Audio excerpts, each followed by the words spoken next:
Penelitian ini bertajuk tentang Piagam Kesultanan Palembang dalam konteks penelitian epigrafi.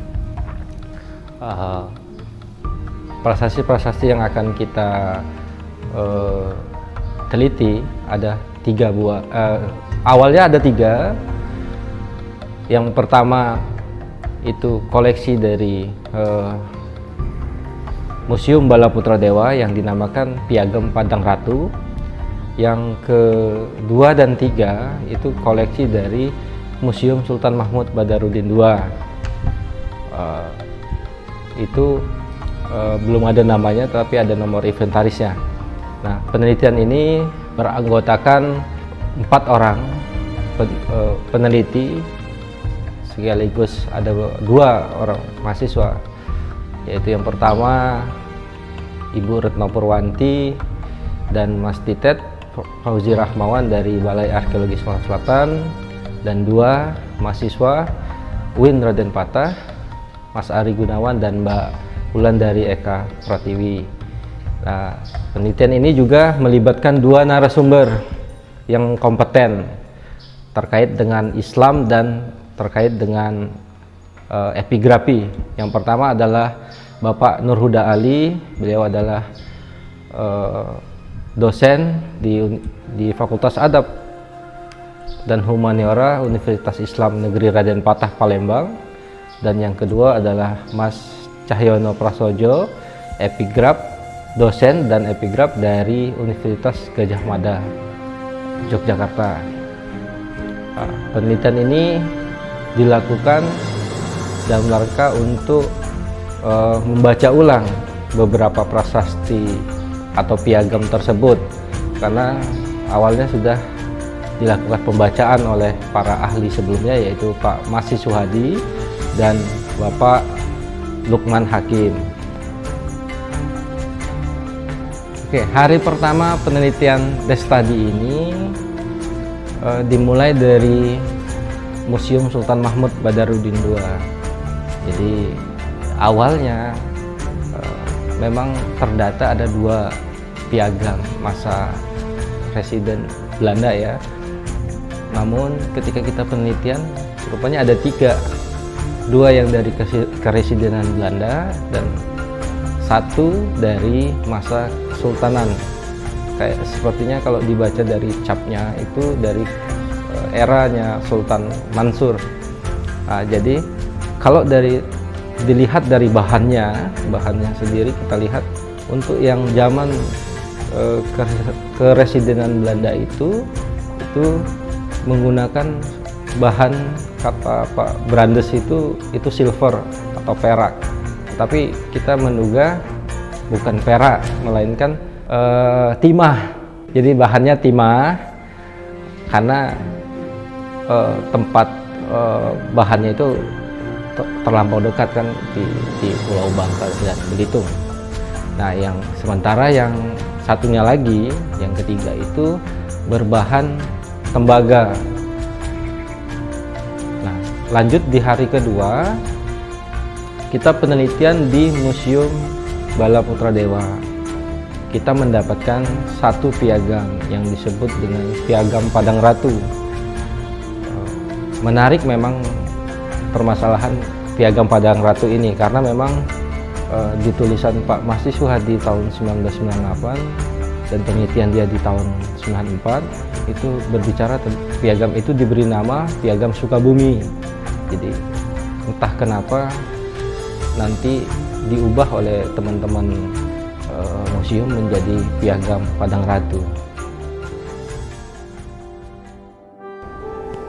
Hasil dari penelitian Destadi tentang Piagam Kesultanan Palembang ini, dari data di lapangan kita dapat 4 buah piagam atau piagam. Yang pertama kita namakan Piagam Pasemah Lebar. Piagam ini berisikan tentang aturan yang diberikan oleh Gubernur Jenderal Belanda yang saat itu dipimpin oleh J.A. de Brauw untuk Pangeran Ulu Lurah dari Sumbai Lurah Pasemah Lebar. Jadi pangeran ini berisikan aturan-aturan yang dibuat oleh Gubernur Jenderal Belanda untuk wilayah Pasemah Lebar. Piagam ini menggunakan aksara Arab Melayu atau kita kenal dengan aksara Jawi dengan bahasa yang digunakan yaitu bahasa Melayu, berisi 32 baris. Kalau dari segi bahannya sendiri, dia kemungkinan antara bahannya perak atau timah. Itu perlu dilakukan penelitian lebih lanjut. Pada bagian akhir terbaca bahwa piagam ini dibuat di Palembang pada bulan September atau Oktober pada tahun 1829 Masehi. Piagam ini saat ini tersimpan di Museum Sultan Mahmud Badarudin II dengan nomor inventaris 07023 dan nomor registrasi 062. Itu piagam yang pertama. Oke, piagam yang kedua kita beri nama Piagam Semendo. Piagam ini dikeluarkan oleh Sri Paduka Residen C. Adebron lagi, yang kedudukan saat itu di Palembang. Dibuat pada bulan Agustus tahun 1854. Jadi isinya ini surat dari pemerintah Belanda untuk Pangeran Anom yang merupakan pasirah dari Semendo. Terus tentang penerapan aturan, isinya itu tentang penerapan aturan Sindang Merdeka untuk wilayah Semendo dan sekitarnya. Terdiri dari 15 pasal menggunakan aksara Jawi atau Arab Melayu. Bahasa yang digunakan yaitu bahasa Melayu, dan dia saat ini tersimpan dan menjadi koleksi Museum Sultan Mahmud Badarudin II dengan nomor inventaris 0722 dan nomor registrasi 061. Masih dari koleksi Museum Sultan Mahmud Badarudin II, piagam ketiga ini kita beri nama Piagam Kombring dengan nomor registrasi 040111 dan nomor registrasi 675. Jadi prasasti atau Piagam Kombring ini semestinya dia banyak lembaran, tetapi memang karena yang dibeli oleh museum dan yang diambil oleh museum itu hanya satu, dan satu ini adalah bagian awal dari Piagam Kombring ini. Jadi memang piagam ini menjadi koleksi museum itu sejak tahun 2010 melalui proses pembelian saat itu. Ukuran piagam panjang 32, lebar 5,2 dan tebal 0,3. Isinya mengenai layang piagam Pangeran Ratu yang kemungkinan kalau kita melihat dari capnya itu adalah Sultan Mansur kepada Depati Selonjor Kombring. Jadi ini untuk wilayah Kombring, tentang kalau dibaca awal itu ya terbaca tentang hutang piutang. Nah, sebenarnya prasasti ini dibagi dua istilahnya. Kalau yang bagian capnya itu menggunakan aksara Jawi dan bahasa Melayu. Nah, sementara di bagian barisnya itu ada 3 baris, itu aksara dan bahasa yang digunakan adalah aksara dan bahasa Jawa dengan Honosorokonya.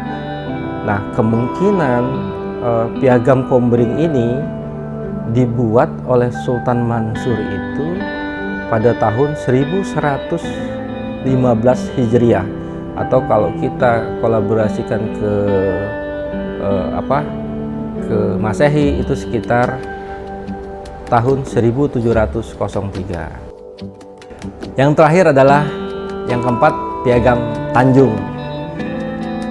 Di awalnya Piagam Tanjung ini menurut Pak Masih Suhadi itu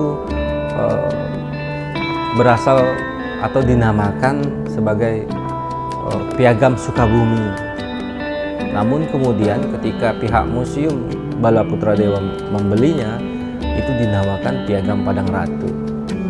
Nah, kenapa berubah seperti itu ya banyak hal sebetulnya, karena memang saat Pak Mahasiswadi piagam itu masih di Desa Sukabumi, ketika museum membelinya itu berada di Desa Padang Ratu. Ya, pasti bertanya kenapa nama itu berubah lagi, karena memang kalau dari konteks EPI sebenarnya kalau dalam penamaan sebuah prasasti itu ada 3 hal. Yang pertama tempat penemuannya, yang kedua nama desa yang ada di dalam prasasti atau naskah itu, yang ketiga adalah tokoh atau rajanya langsung. Nah, kami memilih yang nomor 2 karena untuk yang nomor pertama tempat ini berpindah-pindah, makanya kami stay-nya di poin nomor 2 di FP itu ya memilih Desa Tanjung sebagai nama, jadi piagam Tanjung itu yang menurut kami. Nah, piagam ini berbahan tembaga, sama seperti halnya dengan piagam Komering tadi, dia berbahankan tembaga. Nah, piagam ini berisi 13 baris dengan isi tentang piagam yang diberikan oleh Kanjeng Sultan. Kemungkinan ini adalah Kanjeng Sultan Abdurrahman untuk Pangeran Mangkuhanom dari Desa Tanjung. Nah, teridentifikasi bahwa piagam ini dari tahun dibuatnya itu sekitar tahun 1690 Masehi. Benar, memang ketika itu kemungkinan masanya masa Abdurrahman.